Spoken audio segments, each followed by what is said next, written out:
Carlos Zambrano es un buen defensa, pero pudo haber sido mucho más. Si él hubiera querido, tenía las condiciones para convertirse en el mejor central en la historia del fútbol peruano, incluso por encima de referentes como el Panadero o el propio Chumpitaz, que también fue conocido como el rey de las expulsiones. Lo curioso es que, tras el duelo entre Alianza Lima y Cienciano, más que hablar de la derrota íntima y de lo difícil que quedó su panorama en el torneo Clausura, lo que más ruido generó fueron nuevamente las tarjetas rojas de Zambrano. Este 2025 ha sido el año más complicado de su carrera en ese aspecto. Acumula 6 expulsiones, algo que jamás le había sucedido de forma tan seguida. Y aunque los hinchas ya lo tenían asociado a las rojas desde sus tiempos en la selección, lo de esta temporada superó todos los antecedentes. Hace poco el propio Zambrano confesó que estuvo a punto de dejar el fútbol y que la gestión de Gorosito lo motivó a seguir. Sin embargo, con tantas expulsiones, muchos creen que Alianza ya no debería darle más minutos.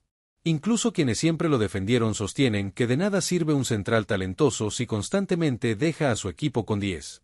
Esa imagen de mono con metralleta vuelve a aparecer, como en aquella recordada expulsión ante Chile en la Copa América 2015 por la falta sobre Charles Aranguis. La gran incógnita es, ¿por qué le pasa esto? ¿Es realmente un jugador malintencionado o simplemente no puede controlar ciertos impulsos dentro del campo? Sus propios compañeros de la selección, en partidos ante Paraguay o Chile, llegaron a reclamarle por esas actitudes, porque sabían que todo el esfuerzo colectivo se venía abajo cuando quedaban con uno menos.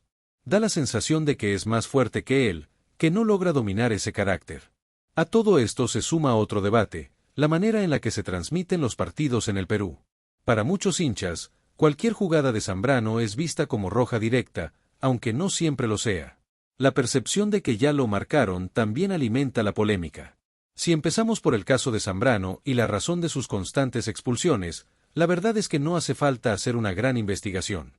Cuando jugaba en la Bundesliga, Robert Lewandowski, quien fue uno de sus rivales más duros en ese tiempo y hoy es delantero del Barcelona, llegó a hablar de él.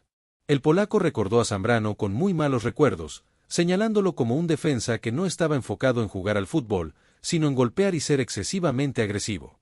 Según Lewandowski, el peruano no pasaba de ser un carnicero dentro del campo. Esto deja claro que Zambrano siempre cargó con la fama de ser un central brusco, con un estilo fuerte, a veces violento, incluso con cierta mala intención. Ese tipo de juego no es exclusivo de él, pues muchos defensores alrededor del mundo utilizan la rudeza como recurso para desestabilizar al delantero rival. Los golpes, empujones o provocaciones logran sacar de concentración a un atacante, y en Sudamérica es algo bastante común.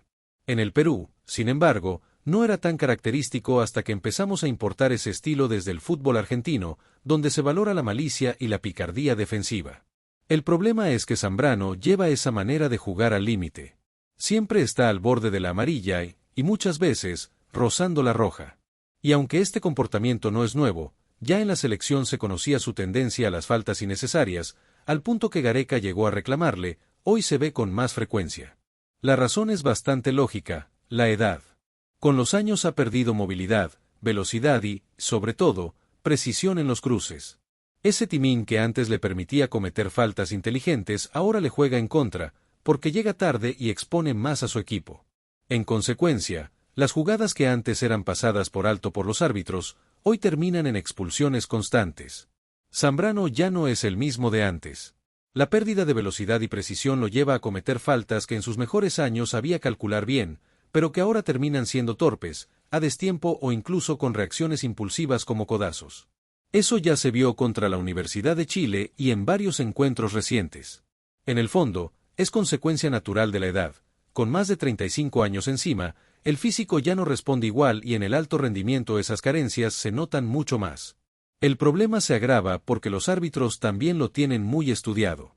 No es que lo perjudiquen, pero lo conocen y saben cuál es su estilo. Apenas ven una jugada dudosa, la tarjeta está lista. Esa reputación de ser un jugador mala leche es algo que él mismo alimentó durante su carrera y hoy juega en su contra. A esto se suma algo quizá más preocupante, la falta de motivación. Zambrano suele declarar con autocrítica, como cuando tras el duelo ante la U de Chile prometió enfocarse y mejorar. Pero sus palabras suenan vacías porque en el campo sigue cayendo en los mismos errores. El hincha no se queda con lo que un futbolista dice, sino con lo que demuestra, y lo que proyecta Zambrano es que su cabeza ya no está 100% en Alianza. Da la impresión de que solo continúa en el fútbol por un tema económico, porque es lo que mejor sabe hacer y le da ingresos, más que por verdadera pasión. Su gran objetivo siempre fue jugar un mundial, y tras quedarse a las puertas en 2022, parece haber perdido la chispa. Desde que llegó a Alianza, su nivel no ha sido terrible, pero tampoco extraordinario como cuando defendía a Boca o estaba en su mejor etapa con la selección. Comparar a ese Zambrano con el actual muestra una caída evidente. Y como si fuera poco, otro tema encendió las críticas: la transmisión del partido. El narrador, M.R. Pitt, muy popular en Perú y conocido hincha de Alianza, fue cuestionado por su parcialidad. Muchos espectadores consideraron que se quejaba demasiado de los árbitros y evitaba marcar errores cuando favorecían al rival, lo que generó bastante malestar en la audiencia.